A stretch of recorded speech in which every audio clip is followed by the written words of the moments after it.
If you have not seen Black Phone 2 yet, then you have a serious problem because I honestly think this is one of the best horror movies that I've seen over the last couple years. Even though this is a sequel film, the tension between Finn and the Grabber have literally never been higher. In the first movie, Finn's little sister Gwen didn't really have any contact with the Grabber, and this movie completely changes that. The Grabber really wants to kill Gwen like this entire movie to get under Finn's skin because he still has so much beef with him after he died in the first movie. Also, huge shout out to Mason Timms because his performance in this movie was outstanding.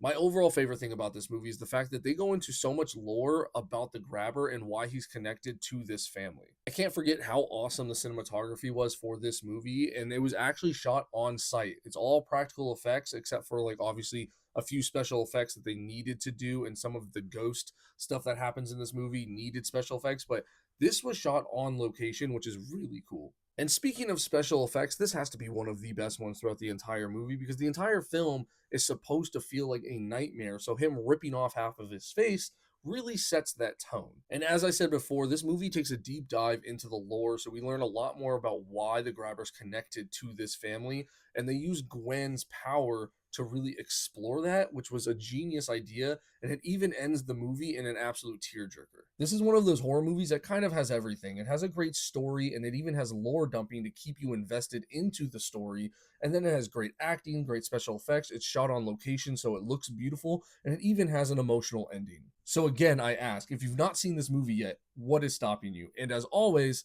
stay true to yourself, and I'll catch you guys later.